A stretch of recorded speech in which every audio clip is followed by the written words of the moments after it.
মীনাক্ষী দাস, তিনি একদিকে যেমন শিক্ষক, অন্যদিকে তিনি একজন শিল্পী। তার শিল্পী মন থেকে এই পুজো মণ্ডপ দেখে তার কি মনে হয়েছে জানবো তার কাছ থেকে। নমস্কার, আমি এই মূর্তি এবং টোটাল মণ্ডপ বা পরিবেশ দেখে যেটা মনে হচ্ছে, এখানে একটা গ্রামীণ পরিবেশে খুব সুন্দরভাবে একটা মেলার আয়োজন হয়েছে, যে মেলাটাতে শতাধিক মানুষ আসছে, মানুষের ঢল, এবং এইটার সাথে একটা লোকায়ত শিল্পের একটা খুব সুন্দর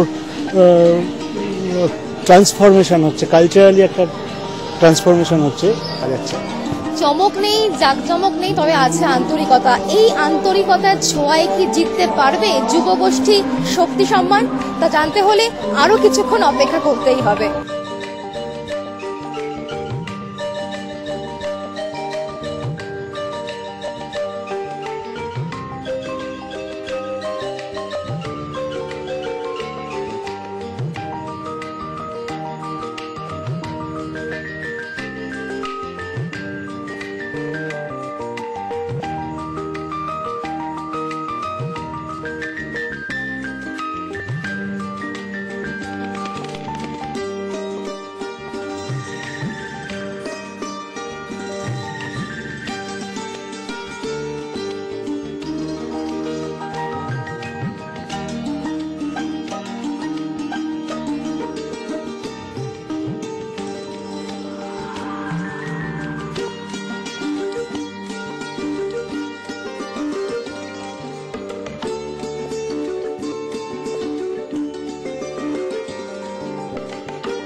চ্যানেল 10 এবং বীর দর্পণ শক্তি সম্মান 2014 পুজো পরিক্রমায় আমরা রয়েছি। এই মুহূর্তে আমরা বীরভূমে দুবরাজপুরে হাজির হয়েছি।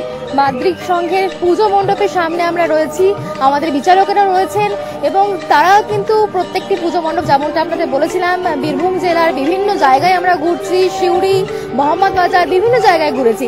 এই মুহূর্তে আমরা দুবরাজপুরে রয়েছি। দুবরাজপুরে এই পুজো মণ্ডপ স্পেশালি কেমন লাগছে আমাদের বিচারকের? আমাদের সঙ্গে রয়েছেন স্বপ্না চক্রবর্তী, প্রখ্যাত লোকসঙ্গীত শিল্পী। তিনি কি বলছেন শুনবো।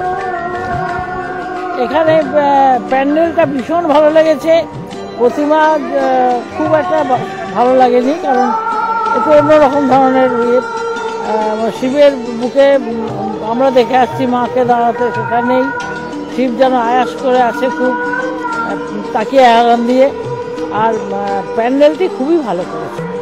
মাদ্রিক সংঘের পুজো মণ্ডপ কিন্তু বিচারকদের অবশ্যই নজর কেড়েছে, এবং মাতৃ প্রতিমা ছাড়াও আলোকসজ্জা কি নজর কাটতে পেরেছে বিচারকদের?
এমজিআর ফ্লাইং অ্যাশ ব্রিক্স, রাইকোলা রাইডির এবং সেনকো গোল্ড শিউরি নিবেদন করছে শক্তি সম্মান।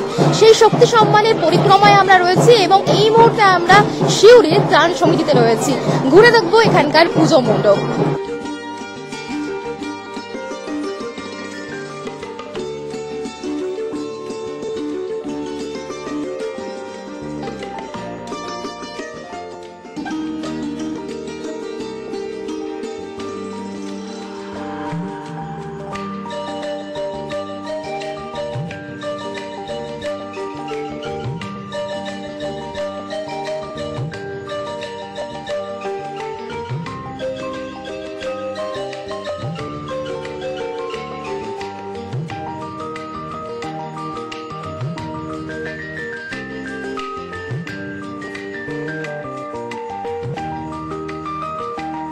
চ্যানেল 10 এবং বীর দর্পণ শক্তি সম্মান 2014 পুজো পরিক্রমায় আমরা রয়েছি।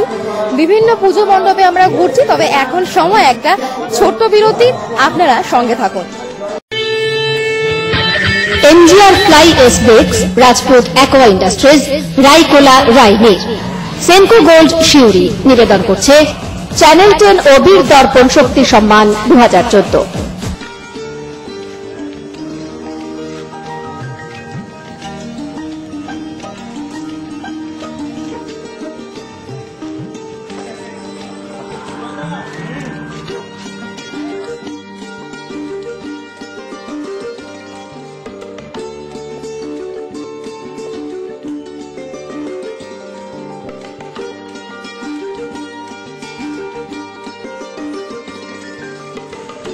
এমজিআর ফ্লাইং অ্যাশ ব্রিক্স, রাইকোলা রাইডির এবং তার সাথে সেনকো গোল্ড শিউরি নিবেদন করছে শক্তি সম্মান।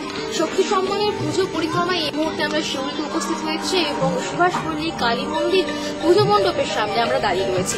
এখানকার পুজো মণ্ডপ, ঠাকুর, আলোকসজ্জার দিন এবং পুজোর পরিবেশ দেখে আমাদের বিচার আমাদের ঠিক কেমন লাগছে আমরা জানবো। এই মুহূর্তে আমার সঙ্গে রয়েছে শিল্প শিক্ষক সারথী দাস, তার কাছ থেকে জানবো তিনি ঠিক কি ভাবছেন। আসলে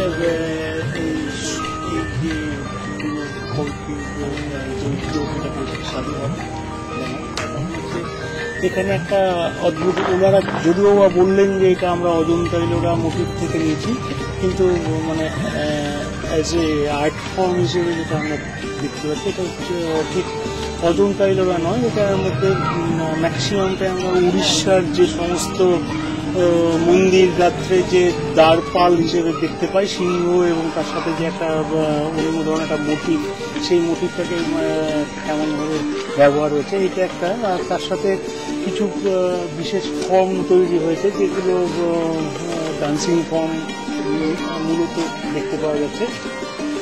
অ্যাট এ গ্লান্স দেখে ওটা মনে হচ্ছে যে এটা পাত্রের তৈরি হয়েছে। বিশেষ করে আমরা ঢোকার সময় যে ধরনের জিনিসগুলো দেখলাম এখানে এই মণ্ডপের মেন মণ্ডপটাতে একটু আমার ব্যক্তিগতভাবে মনে হচ্ছে আলোটা একটু বেশি হয়ে গেছে, আলোটা একটু ডাউন করে দিতে পারলে আরো একটু ভালো লাগতো। একেবারে তাই, পুজো পরিক্রমায় আমরা রয়েছি, শিউরির আরো অনেক পুজো মণ্ডপে আমরা ঘুরবো, তবে তার আগে বিচারকরা যারা বললেন যে সব দিক কিন্তু তারা খুঁটিয়ে দেখছেন, বিচারকদের বক্তব্যের মধ্যেই তা কিন্তু পরিষ্কার এই পুজো কমিটি তারা শক্তি সম্মান ছিনিয়ে নিতে পারবে কিনা তা কিন্তু একমাত্র সময়ের অপেক্ষা।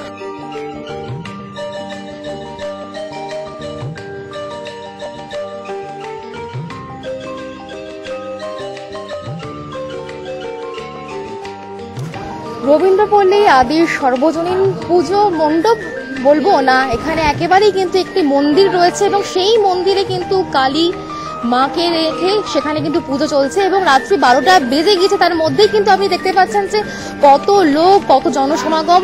আমরা একের পর এক পুজো মণ্ডপে যাচ্ছি এবং সেখানকার স্থানীয়দের যে চেহারা বা যে কথাবার্তা তাদের মধ্যে দেখতে পাচ্ছি। তার পাশাপাশি আমাদের বিচারকেরা তারাও কিন্তু বিভিন্ন মণ্ডপ ঘুরে দেখছেন এবং সাধারণ মানুষ পরিবেশের মধ্যে কোথাও কিন্তু একটা আন্তরিকতা এবং এত রাত গড়িয়ে গেলে পরেও কিন্তু সাধারণ মানুষ তারা যেই কালী পুজোয় মেতে রয়েছেন সেই বিষয়টা কিন্তু একেবারেই স্পষ্ট। এরপরে আমরা আরও শিউরির বিভিন্ন পুজো মণ্ডপে যাব এবং সেখানকার বিভিন্ন পুজো মণ্ডপগুলি ঘুরে দেখব এবং আপনাদের দেখাবো সেখানে কি চমক অপেক্ষা করছে।